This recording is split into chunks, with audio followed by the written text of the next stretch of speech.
Hi friends, எல்லாம் எப்படி இருக்கிறீங்க?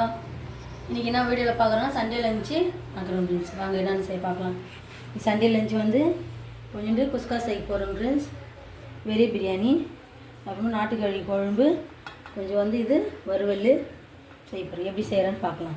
இப்போ வந்து நாட்டுக்கோழி நல்லா மஞ்சள் தூளெல்லாம் போட்டு நல்லா வாஷ் பண்ணி வச்சுருக்கோம். இதுக்கு உப்பு, மஞ்சத்தூள், மிளகாத்தூள் ஒரு 2 கரண்டி போட்டு வச்சுருக்கோம். இதெல்லாம் போட்டு நல்லா இதில் போட்டு இதில் நல்லா பிசைஞ்சு வச்சு, அப்போ தான் அந்த கவுச்சி கீச்சி எல்லாம் கூட எதுவுமே அடிக்காதுங்க. நல்லா இப்போது இது அப்படியே நம்ம குழம்பு தாளிக்கிற வரைக்கும் இது அப்படியே ஊறணும்.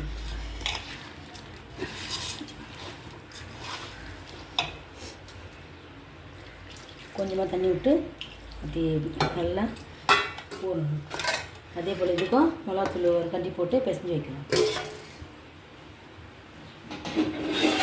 போட்டு வச்சுட்டு நல்லா பெப்பரெல்லாம் போட்டு நல்லா செய்யணும் ஃப்ரெண்ட்ஸ். இது வறுவல். வாங்க இப்போ தாளிச்சிடலாம் குழம்பு. இப்போ குழம்புக்கு எண்ணெய் நல்லா ஒரு 1.5 கரண்டி எண்ணெய் ஊற்றி வச்சிருக்கேன் ஃப்ரெண்ட்ஸ். குழம்பு கண்டியில் இது வெங்காயம் போட்டுக்கலாம். அதே போல் இந்த பக்கம் வெரி பிரியாணிக்கு குஸ்காவுக்கு இந்த பட்டை லவங்கெல்லாம் சேர்த்துக்கலாம். சேர்த்து பச்சை மிளகா ஒரு 3 பச்சை மிளகா சேர்த்து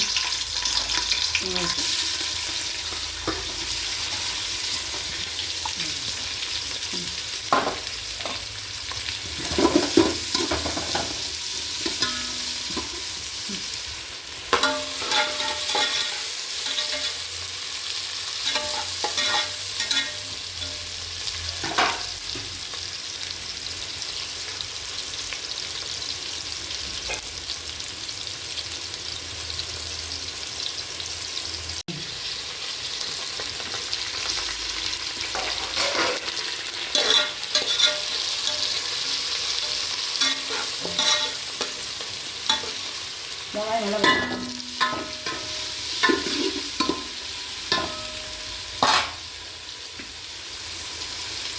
இப்போ நல்லா வெங்காயம் வதங்கி மசாலா போட்டுக்கலாம்.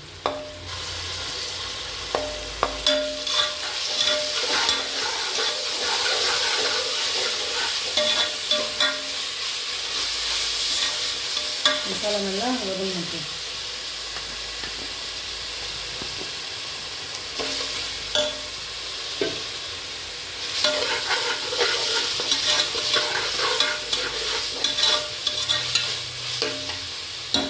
மசாலா வந்து ஒரு தக்காளி அரைச்சி வந்துடலாம். கத்தி எல்லாம்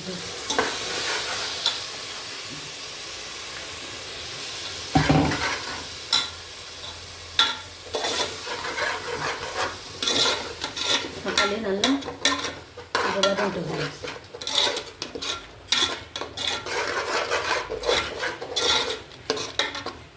தக்காளி வந்து சிக்கன் போட்டுக்கலாம். மிளகாய் வதங்கிச்சு வந்து ஒரு 1.5 ஸ்பூனு இஞ்சி பூண்டு போட்டுக்கலாம்.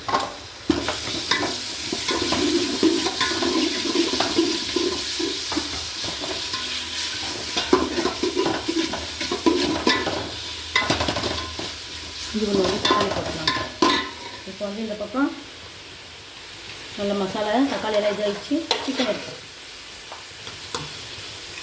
நாட்டுக்கோழி வந்து நல்லா போட்டு இதில் போட்டு எதுவுமே போட்டாவில்ல எல்லாமே போட்டு நம்ம கலந்து வச்சதுனால நல்லா ஊறிட்டுருக்கோம். நல்லா அப்படியே வச்சுக்கலாம். லூஸாக இருக்குது.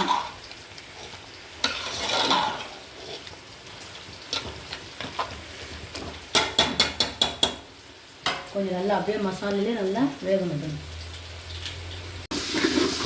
தக்காளி போட்ட பிறகு தக்காளி இதாகும். கொஞ்சம் புதினாலாம் போட்டுக்கலாம்.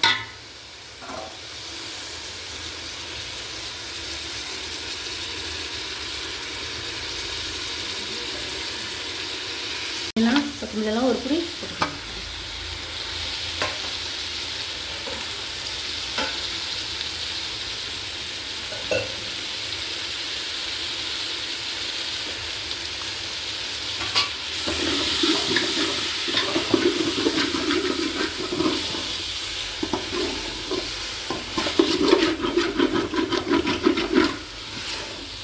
எண்ணெயெல்லாம் கம்மியாக தான் போடுவோம் ஃப்ரெண்ட்ஸ்.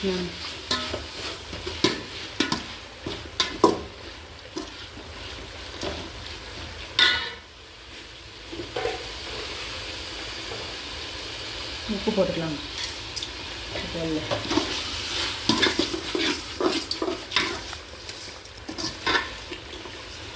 இப்போ மசாலா போட்டுக்கலாம். ஒரு 2 மிளகாத்தூள், பிரியாணி மசாலா, மஞ்சள் தூள் போட்டு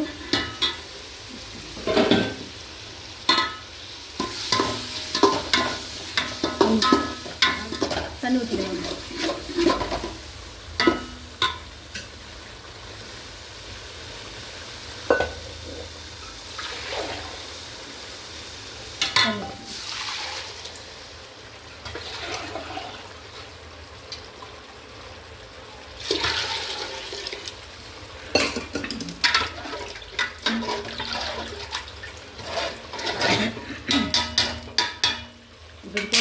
பாருங்க ஃப்ரெண்ட்ஸ், நல்லா தண்ணி இதில் சிக்கனில் வந்துச்சு.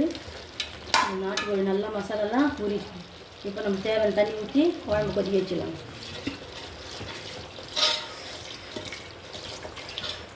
மசாலாலாம் சுத்தம் கழுவி ஊற்றணும்.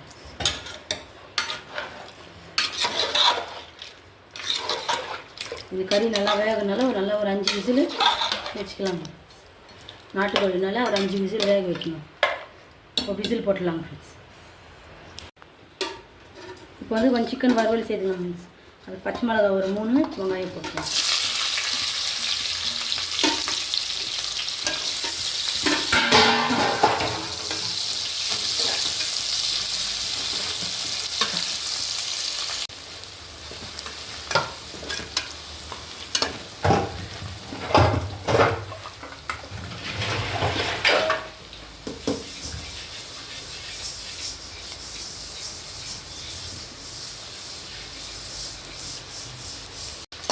வெங்காயம் வதங்கிச்சு. மசாலா நல்லா பெப்பரெல்லாம் போட்டு இதில் எக்ஸ்ட்ரா பெப்பர் போட்டு நல்லா பெப்பர் மசாலாவுக்கு பெப்பர் போட்டு எல்லாம் மசாலா ஒன்றா போட்டு அரைச்சிக்கணும்.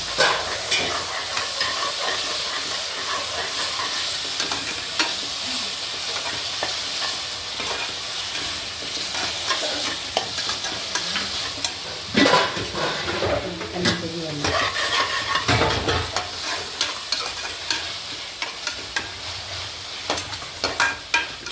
இது கூட தக்காளி ஒரு 3 தக்காளி அரைச்சி வச்சுக்கேன்.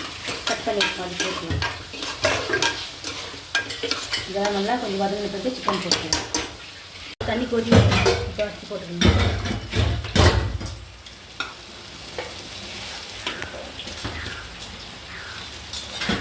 மசாலாலாம் நல்லா எண்ணெய் பிரிஞ்சு வரும். இப்போ வந்து வறுவல் மசாலா போட்டு இலையில உப்பெல்லாம் போட்டு கொத்தணும். இது போட்டுக்கலாம்.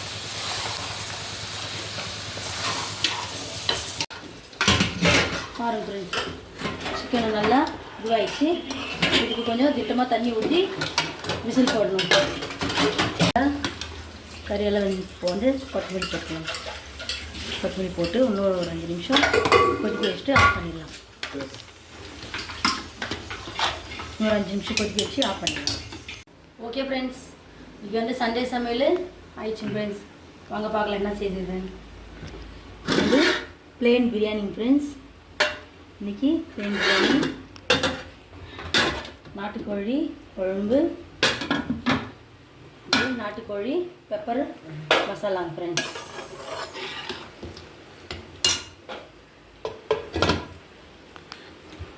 ஓகே ஃப்ரெண்ட்ஸ், இந்த வீடியோ உங்களுக்கு பிடிச்சா லைக் பண்ணுங்கள், ஷேர் பண்ணுங்கள், கமெண்ட் பண்ணுங்கள், மறக்காமல் நம்ம சேனல் சப்ஸ்கிரைப் பண்ணுங்க ஃப்ரெண்ட்ஸ். பக்கத்தில் இருக்கிற பட்டனை கிளிக் பண்ணுங்க ஃப்ரெண்ட்ஸ். ஓகே ஃப்ரெண்ட்ஸ், இன்னொரு வீடியோவில் பார்க்கலாம். வாங்க ஃப்ரெண்ட்ஸ், எல்லாம் சாப்பிட்லாம்.